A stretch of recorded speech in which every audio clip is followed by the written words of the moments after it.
Sa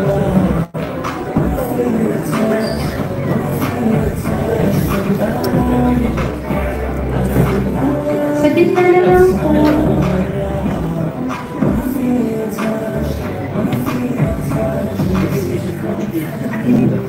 Good afternoon. Good afternoon. Hello. I'm okay.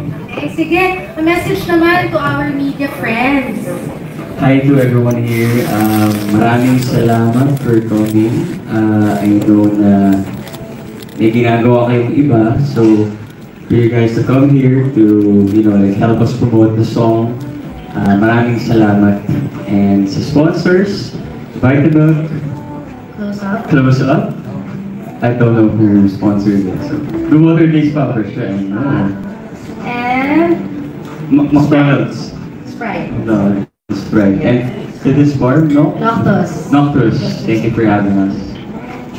Okay. So, unahin na natin ang Q&A. So, Okay. sino po ang mauuna? We have a mic sa middle po. So, feel free po kung sino po mauuna mag-ask ng question. Kay David. Yes, please.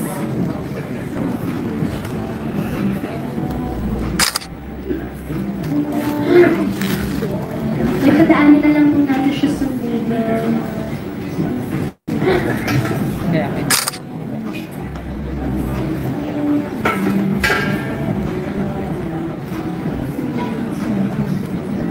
Hello po, good afternoon. I'm Gia po from Wild Manila. So, ask ko na, unahan ko na po ulit ang magtatanong. So, meron po ba kami i-expect na something like fan meeting or album since release naman po kayo ng song? Fan meeting. Opo. Kaya album launch na Well, kanina, we were in McDonald's. We had like a mini fan meeting. With regards to yung mga fan meeting ng mga artists, I think it will all depend to you or if mag-organize sila ng ganon. Like, of course, I'm always game naman to do that. So, next question po is, nina-expect niyo po ba na mag-release kayo ng song this year or parang hindi siya in-expect na hindi siya sa plans? Kung meron kang dinidedicated ng kantang Well, I think lahat ng ginagawa ko sa life, pagiging artista, pagiging actor, never ko siya in-expect. All I knew when I was younger was to play basketball and eventually mag-help sa family business. So like this whole thing, this whole showbiz, acting, having my own business, and now like I have endorsements, and most recently nga itong releasing a single, hindi ko siya ina-expect talaga, diba? I mean, parang far-fetched nga to be, I mean, if you think about it. But I think if you just, if you're open to opportunities and galingan mo lang sa lahat ng mga opportunities na binibigay sa'yo at maging masipag ka at maging grateful, I think you can be successful. And hopefully sa itong bagong journey na aking tinatakay ay sana ay maging successful din ako. But I'm gonna do my best, that's for sure. Thank you po. Thank you. Okay, next po.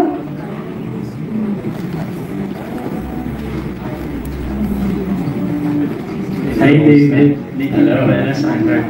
First of all, congratulations, Salamat. recording artist. Salamat, ganda ng top mo Thank you.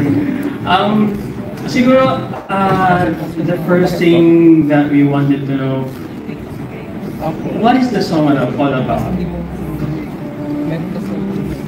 It's about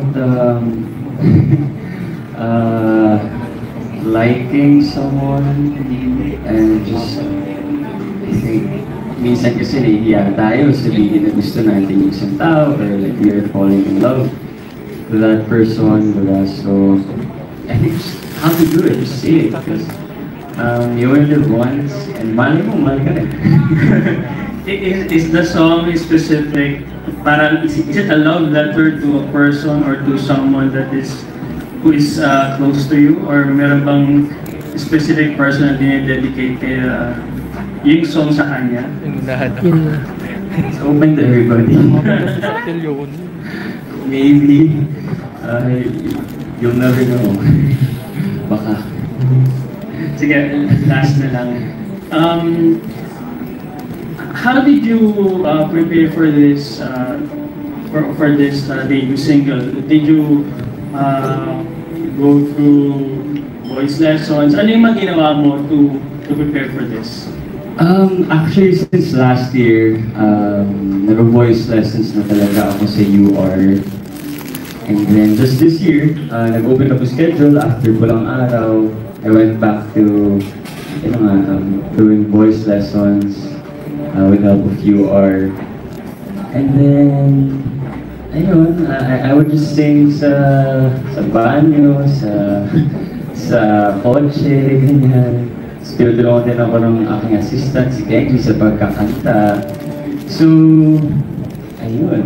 And then, we just did it. And then, during the recording day, I was super shy. Kasi, as you guys know, medyo mahihayin talaga akong tao.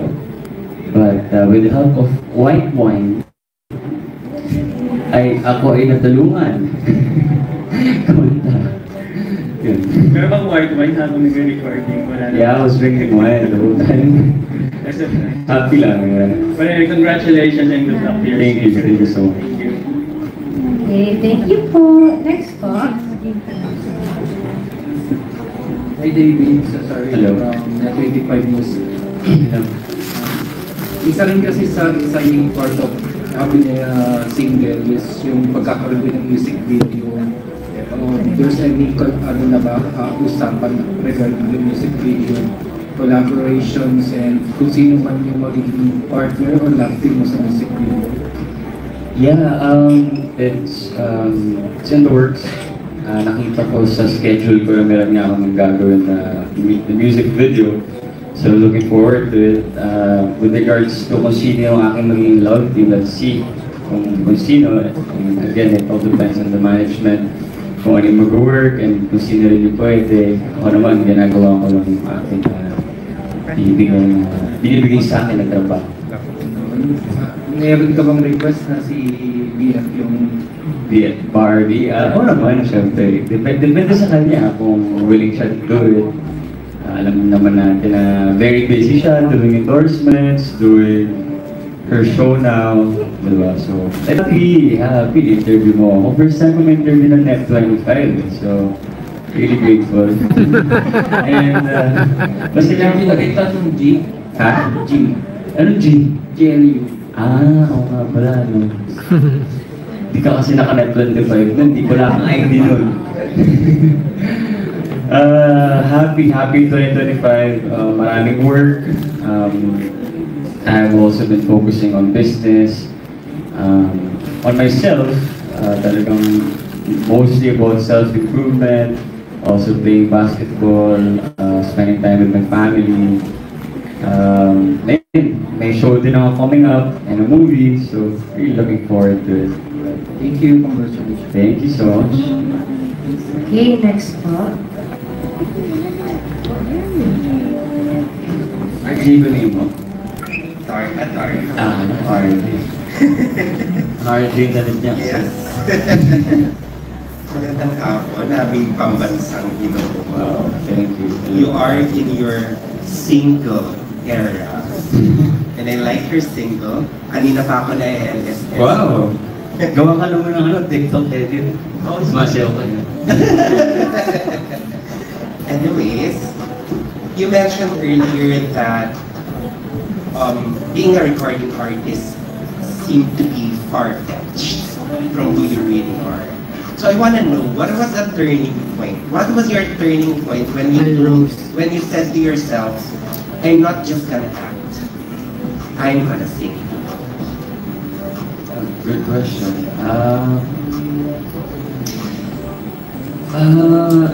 When the opportunity presented, when Universal Records approached us, si ALD manager ko, and told me na you know, they were gonna sign me. Of course, at that point, naisip ko na, talaga ba? Kaya mo ba?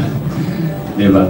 But then, naisip ko din na minsan lang kasi yung mga ganitong opportunity, right? And again, sa life ko, hindi ko naman expect lahat ng ito, diba? So I think I'm a person who is just accepting whatever the opportunity that comes in my way, diba? And ayun, gagalingan ko lang talaga. Hindi ko rin sure kung magaling ako or kung gagaling ako, but I'm gonna do my best to figure out kung gagaling ako. At with the help of you all, sana gumaling ako. Mahusay ka actually, kanina pa talaga ako na-LSS sa song. Feeling ko pag-uwi ko sa bahay, nasa utak ko. Pangatlo mo na pa. Wow. Last question. Go. If your love life were a playlist, what would be the first track, the second track, and the last track? Oh my God. I think I Love You. That's probably the soundtrack. Love Life. Siguro ano ba? Multo. I love that song. At pangatlo, ano ba? Taylor Swift song. Siguro Daylight. Hindi ko sure. Collide. Alam niyo ba yung Collide by Howie Day? Yes. And that's my favorite song. So, siguro yun. Maraming salamat. Thank you for your questions. Thank you po. Next po. Yes. Sorry. Hey David. Hello. If I look familiar, it's because I was with Sparkle for 3 years. 2014 to 17. Ay, oh my gosh! Ako pa interview. Ito si Sir Mark. Sir Mark was my boss. So, you were there, pero starting ko pa lang nun eh. Hindi ko man ako pang-abot tayo sa office, di sure. So anyways, nice to see you now. I have my own blog. Wow. Good for you. Thank you. Okay naman ba yan? Ha? Ayun. Well, parang ako i-interview na. Sucks lang. Okay, anyways. It's my passion din. So, That's good. my question is, do you have any input in the making of your single when it comes to like melody, rhythm, lyrics, stuff like that? Well, I'm a very practical person. So, ang sinabi ko talaga sa UR is, I wanted a song na would resonate to the Gen Zs. Yung song na pwedeng mag-trend on TikTok, di ba? So, with I Think I Love You, I think yung, what do you call that melody? Yung melody niya is very bagay talaga sa TikTok. So, yun. And with regards to the lyrics, ang sabi ko ay gusto ko parang kausap ko yung girl. Ganun. So, yeah. I think I love you. And my second question would be, so you say you're an introvert, so, but now parang nag-open up ka na. So aside from White Wine, how are you able to open up and become more extroverted? It takes a lot of preparation, that's for sure. This morning, I was on YouTube, diba? Nag-check lang ako like how to properly communicate, how I can be confident, you know, so every day it's a different preparation for me. So pag nasa business ako, iba rin yung ways ko of preparation. Kapag meron akong ganitong haharapin ko yung media, iba yung preparation ko. And a lot of meditation, a lot of affirmations really. And yeah, I mean, siguro yung pinaka nag-work sa akin is, it's not really about myself, right? It's about the song, it's about you guys. Lahat naman tayo nandito lang para magtrabaho, hindi ba? Yes.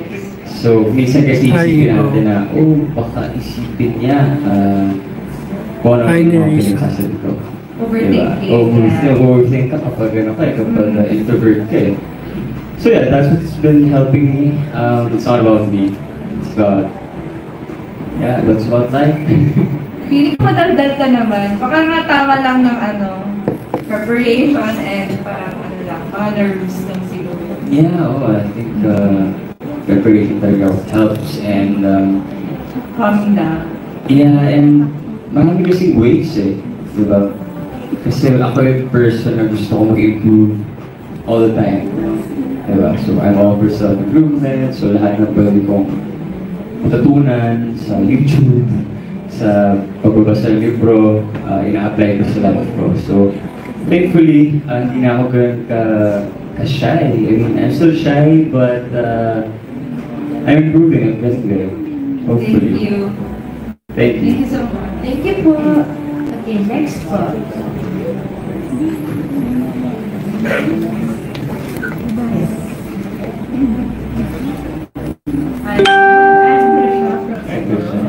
From where?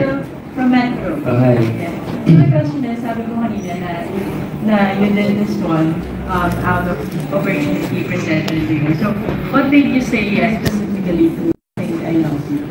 Ano yung nakita ko sa project na yun that made you say yes? Ito yung support unang singer ko. Nag-produce kasi nito si Luke. Siya talaga yung nag-compose ng song, actually lahat. So, nung napakinggan ko siya, nagandahan talaga ako sa song. So, sabi ko, ito na, galing gawin natin. And then, ano ulit the question mo? What made you say yes specifically to this song na ito yung unang mong gagawin? Okay, so, I think I resonate with the lyrics, to be honest. Kaya na lang mag-isip kung bakit. Basta nag-resonate ako sa lyrics. So, yun. Okay. Baka Ano sa na yung UR? favorite Baka sa kanya? sa song na pwede mo siyang gamitin in real life? Baka sa UR. Ang lyrics nun. I think I love you. Kaya kung meron akong love, i-love ka ba? Hindi niya sinabi kung para kay Pero iba Marlon. yung mga hindi pa nag-aamin. Sabihin mo lang, I think I love you. Alright, so, does this mean na makikita ka namin as a singer? More as a singer? Yeah, of course, I would love to. Again, it depends on you are. If you still wanna produce a song for me, because we know na it takes a lot of work to, even this, like itong pag-organize ng isang media call ay mahirap, so it really depends on them. But if you were to ask me, of course, I would love to. Na-enjoy ko siya, surprisingly. Nag-wine, tapos nag-record. Feeling singer lang. Okay, last na. Ano yung mga genre and music pa na gusto mong i-explore after this? Right. Gusto ko yung song na palagi. Or something like that. Hopefully. Alright, that's it. Thank you so much again, Shalik. Thank you so much also. Last two? Okay. We'll be having our last two set of questions po after this one. Hi David, I'm Angeline from Paul. Hello. So my question is, you're someone who wears many hats. You do acting, you do business. So what are your excitements and challenges as you went through the process of becoming a recording artist? To be honest with you, the preparation is different but same at the same time. I think I always stick to my morning routine. If I am able to do my morning routine, which is work out, meditate, do the book. I even do tongue twisters just to, wake up my brain. And then when I start working, nandun na ako sa zone ko na tinatawag na parang, anong tawag doon? Ano pa mabili? Basta, yung zone na yun, meditative state. Yan. So, when I get to that meditative state, I feel like I can do everything, I'm more assertive. When it comes to wearing many hats, yeah, yun yung problem ko now, because ang dami kong ginagawa talaga. So it's hard to compartmentalize. For example, mayroong problema sa negosyo, and I still have to, be here, and then may acting naman ako. But slowly, I am figuring it out. I feel like kailangan ko gumawa ng time blocks. Let's say, at this point, I mean, at this time, at this hour, ito yung gagawin ko, and then the next hour, ito yung gagawin ko. Pero, tatanggalin ko na yung business ko once I get here. So parang, yun ginagawa ko everyday. And, also, plan ko rin gawin na, for example, Monday, negosyo, Tuesday, artista, Wednesday, iba naman, parang ganun. So, yeah, it's helping me. I hope na gumawa yung trabaho ko. So last question for me is, now that you're a recording artist, do you have personal aspirations? Do you want to do concerts, families, or other events that are recording artists normally? For example, yeah, why not? Diba? Again, I'm a very practical person. I think it depends on you are. If the song will sell, then definitely I'll be super happy to do all those stuff. Yeah. Thank you. Thank you. Alright, last two questions po.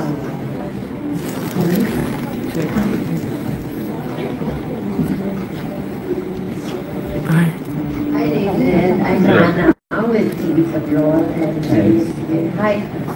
When you started out, you tried learning how to sing for a year. Did you ask for a year since last year? No? Yeah. Did you ask help from anyone besides syempre yung mga tutor mo, yung mga nagtuturo sa'yo, from your friends, syempre sa showbiz? And meron ka bang, since recording artist ka na, meron ka bang gusto makakolab in the future or makasama mag-perform itong I Love You?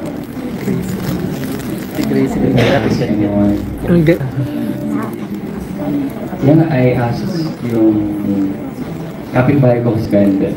Oh! Yeah, so actually kanina mag-isabay kami mag-gym, and next week we are gonna have wine.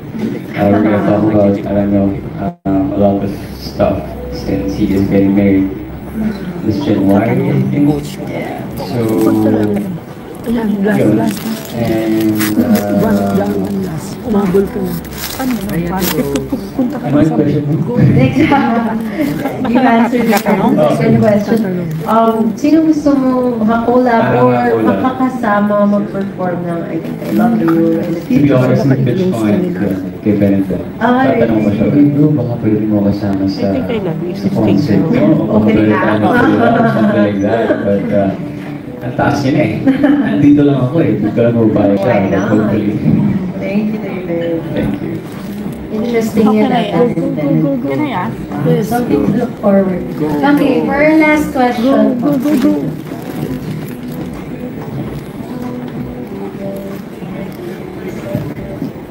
Yeah, hello David. Yeah, in real life, syempre ang dami mong followers, ang dami mong mahanga sa'yo. Meron na ba nagsabi sa'yo outright na, David, I think I love you? And what was your reaction? You mean mga fans? Fans or even someone? Sa context na nag-release ng I Think I Love You na song? Maybe even before or... Siyempre meron. Ikaw ba wala? Hindi, so anong naging reaction mo? Pag ganon? Usually kasi ako una nagsasabi.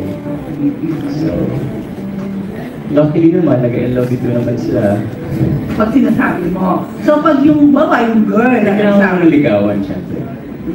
Liligawan mo, mag-I love you ka. Tapos mag-I love you sila kung mahal mo nila. Pero pag girl, ang nauna nagsabi sa'yo, ano ka ba? Yung medyo parang, syempre medyo parang konting naging aggressive yung girl. Professing her feeling. Ano yung impression mo sa ganon? Well, kung mahal ko na siya at that point, sabihin ko, I love you too. Pero kung hindi ko siya mahal, sabihin ko, thank you. Thank you na lang ito kung baka. Pero kung sabihin ko siya, sabihin ko na, why do you love me? If it is truly, or like maybe sabihin ko na, think I'm getting there. Getting there talaga. Diba? Pwede ko rin sabihin na maybe we still have to get to know each other deeply. Diba? So, okay. Yeah, David, of course, being part of GMA, Sparkle, and now Universal, how do you love your career now? How do you love the way you are now? Alam mo, pag-isip ka busy ka, makakalimutan mo kung ano yung narating mo, kung nasan ka na. Pero I think it's always nice to reflect on what you are doing, what you have accomplished, and be grateful for them. Dahil pag-iisan mo, burnout ka eh. Di ba? Kung ano ang daya mo ginagawa. So yun, I love where I am right now. To be honest with you, I did not expect anything talaga when I first got to showbiz. Gusto ko lang makita yung sarili ko sa magazines, cute lang, gano'n, nakahubad pa ako noon. Yes, correct. Gano'n lang, mag-fashion show ko lang para cool ka sa school, diba? But now, it's work, you know, and I'm just really grateful for the opportunities. Sino nga, sa GMA, to ALD, to UR, sa lahat ng mga pagtitiwala sa akin, maraming salamat. At sa inyong lahat dito, di ba? Kasi pangarap ko lang may interview eh. Ngayon, nakakaba pala. Joke lang, but yeah. Yeah, it's really, really beautiful. Yeah. Last na, are you in love right now? I'm in love with my life. Okay, thank you, David. Hindi naman mapigas si David. Thank you po. Thank you for those questions po. So, we will proceed po with the ABP. Okay. So, David, dito muna tayo sa set. Kaya naman yung video na yun, ang daming process from the recording, PBB experience, at mga housemates sa kumuha ng choreography for your song. Okay. So, ano naman masasabi mo doon sa video na yun? Grabe yung effort, pasal. Kasi kanina nag-trip pa ako sa Macdo eh. Pagbalik ko dito, may video na. Pasal. Yeah, thankful, nakakatuwa. Nakita ko sa journey. From very beginning, nag-voice lessons, nag-recording, now here, seeing all the tweets from people. At least masasabi ko talaga, ang dami nagkagusto na sa kanta mo. Nag-smart mo ba? Yes. Oo, sobra. Siyempre, lang sabihin mo yung pinagod ka. Wala. Kaya nakaka-LSS talaga yung song. So, aside from that video, meron pa tayo something special lined up. So, there are messages from people na gusto mag-congratulate sa'yo and would like to share a few words. So, let's watch this. Congratulations, David, sa iyong single na I Think I Love You. I want you to know that I'm very, very proud of you. Sana magtuloy-tuloy ang iyong journey as a recording artist. Ituloy mo na, gawin mo ng nanayang album, gano'n.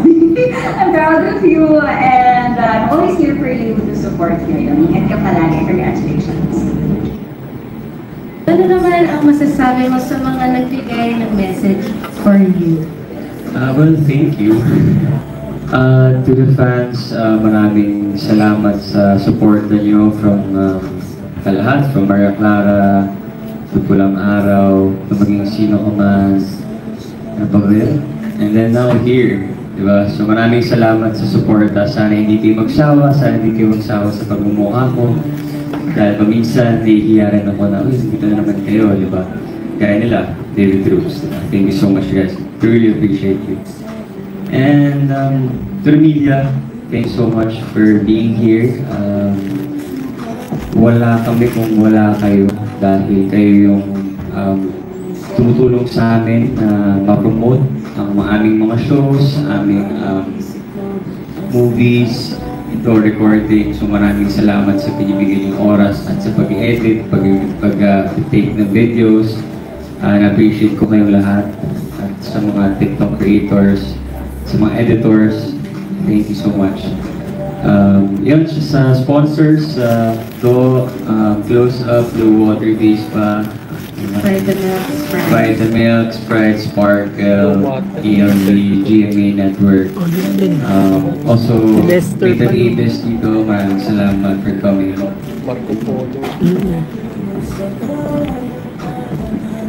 Wala, hindi ano actually. So, thank you for coming here. So, thank you so much, guys. And also sa Noctus Bar for having us here. Sarap. Thank you, guys. Sarap ng lumpia, ha? Thank you.